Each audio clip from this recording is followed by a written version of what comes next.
If you did not experience work-life balance in 2025, then this is a must-listen episode. And I'm going to say something bold right out of the gate. If you didn't experience work-life balance, it's not because of your job or because it was super demanding last year. It's not because you don't have enough help. And it's not because balance is impossible in the season of life. It's because balance stayed it would be nice if goal instead of an actual commitment. In this episode, I'm breaking down the exact mindset difference between wanting balance and actually creating it, and why if then thinking quietly keeps ambitious women stuck year after year after year. If you're ready to stop wishing for balance and start deciding, then this episode is for you. Are you ready? Let's get to it. Hello, working moms. I'm so excited to be with you today. Before we get started, if you have been someone that has been listening to this podcast for a while now, but you haven't taken a few minutes to rate and review the podcast, would you do that right now? It is such a joy for me to bring this podcast to you and to share my knowledge and experience and tips and strategies with you every single week. And I want to see this podcast grow in 2026, where I double the listenership. And really, the only way to do that is with your support. Podcasts that have more ratings are more likely to be suggested through the mysterious algorithms.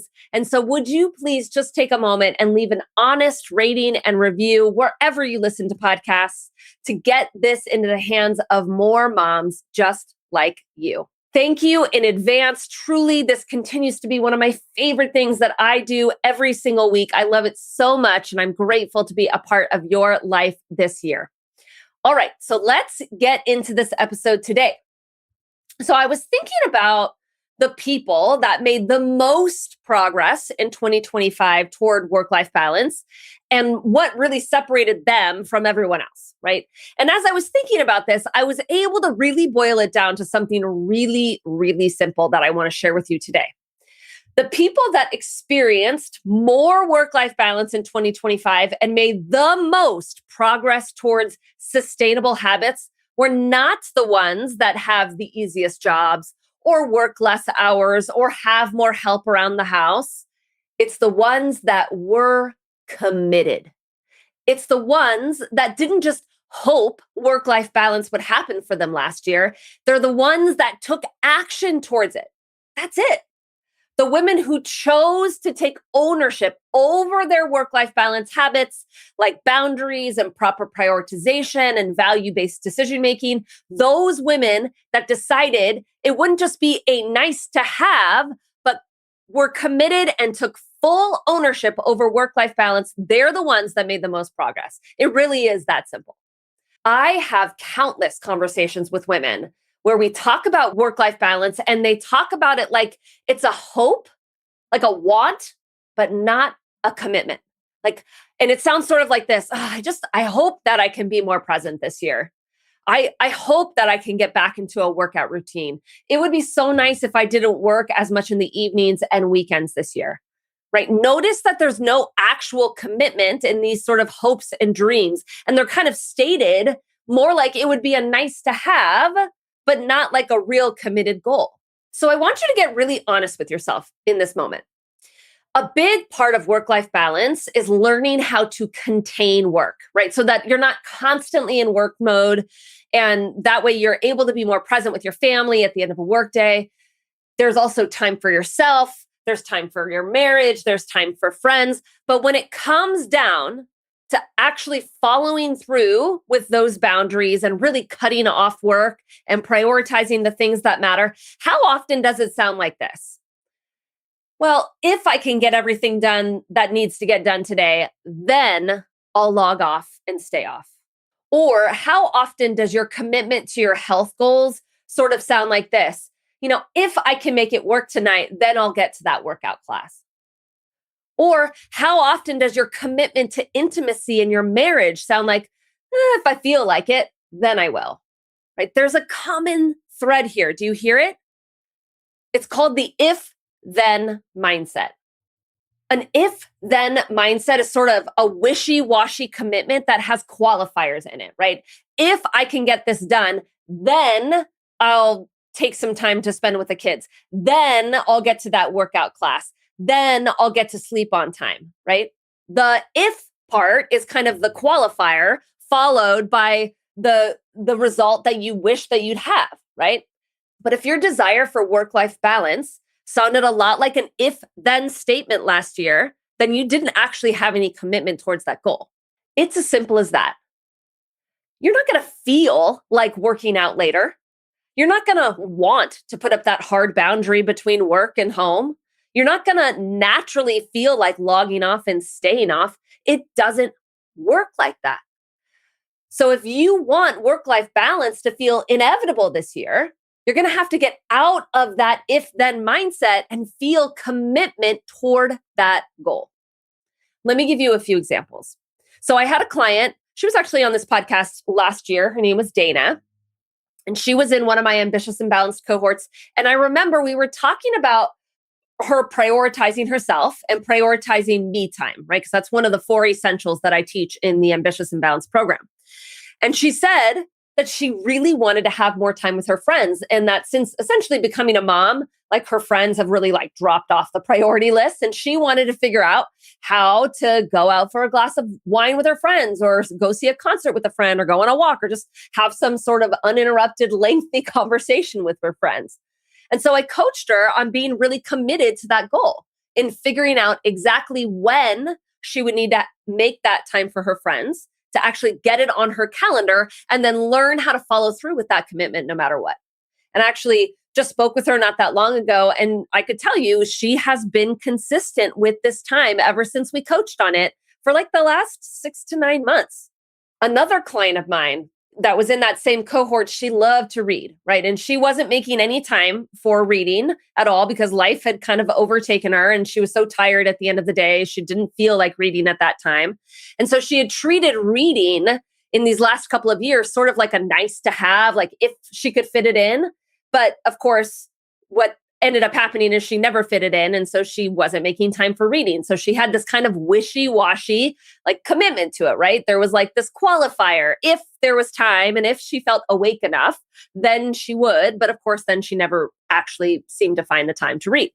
So I coached her on being committed, on figuring out exactly when she was going to pick up a book and read, if it wasn't likely going to be in the evenings, and then put that commitment on her calendar and then learn how to stick to it no matter what. And I could tell you, she read dozens of books last year because of that coaching and because she made a commitment to figuring out when it was going to work for her, which, by the way, it's like she ended up doing it between work and the time that her boys got home at the end of the day. That was like her like 20 or 30 minutes that she would spend most days reading. And she got through a bunch of books reading that way. Last example for you. I have a client right now who told me in our last session that she really, really wanted to figure out how to stop having back-to-back meetings all day because it was getting really hard for her to get all of her strategic work done when she was in meetings back to back all day, which was leading her to have to log back on later, which she was always exhausted during that time. She sort of wanted to end this cycle, but she sort of said it to me like, it would be a nice to have, if she could figure it out, but that really wasn't commitment, right? And so as we were coaching together, I asked her, when do you want to take a break during the day? How many meetings are you willing to have in a row before you need a break? How much time do you need to set aside for your strategic work, right? We got crystal clear on what that commitment was to herself and how she wanted to manage her time and how she wanted to manage these meetings. Then she blocked out her calendar while we were talking. And of course, we're going to continue to work together on learning how to stick to that commitment. In all 3 of these examples, do you hear what that commitment actually looked like? It looked like deciding what you want. In this case, it was when you were going to see your friends, when you were going to read a book, not having back-to-back meetings all day, deciding when that commitment would take place, and then putting it in your calendar. You can be an absolute stranger to me. Hand me your calendar. I can take a look at it and tell you what your priorities and commitments are because they are found right there in black and white. What is in your calendar and what you schedule is what you are committed to. So if this year you want to experience more work-life balance, but your calendar does not have an appointment in there for you, like for me time, if it doesn't have stopping points about when you're going to end work, if it doesn't have blocked out time for your family, if it doesn't have time set aside for you to do your strategic work each day, if it doesn't have time where you are sitting and reflecting and evaluating progress towards these goals, then you're not really committed. It's like a nice to have. It would be nice if it worked out, but it's not actually a commitment. Let me say this again. If you did not make progress towards your work-life balance goals in 2025, the key reason is that you were treating it as a nice to have, but not a commitment. Let me ask you this. If you are committed to losing 20 pounds this year, like truly committed, what would I see on your calendar? Workouts? Personal training sessions with like a health coach? Maybe time to go on a run? Maybe nutritional classes to teach you how to eat cleaner and better? Or maybe even a coaching program that you're a part of to help you meet that goal? Losing 20 pounds isn't going to happen magically, right? It's going to require discipline and commitment towards eating better and exercising. And of course, that's going to be reflected on your calendar if you are committed to that goal. And the same is true for work-life balance. The priorities that are associated to work-life balance must be a commitment, not a nice to have, if you want to achieve more balance this year. So here's my challenge to you. Pick one of it would be nice to have goals that you have related to work-life balance this year, and I bet you definitely have them. And I want you to turn it into a commitment. Here's the thing about commitment. You can actually feel it in your body. It literally feels like this sense of urgency or drive to make something happen, right? There's like this deep down, almost grounded experience that you have with your goals that you feel committed to. And you can create that commitment by simply sitting down and writing out why you want to achieve that goal. And I don't mean just once. I mean, maybe sitting down for 15 minutes or 30 minutes, or maybe even an hour and writing down all of the reasons why you want to experience work-life balance this year. So much so that you feel that deep down sense of commitment and urgency and motivation to make it all happen. Because commitment doesn't just happen to you. You create it by how you are thinking about your goals and your priorities. So take a nice to have goal that you probably didn't even realize that was a nice to have goal this year. And I want you to flip it into a committed goal and start taking action to it. Look, the best way that I know in how to create commitment and momentum toward your goals is through coaching.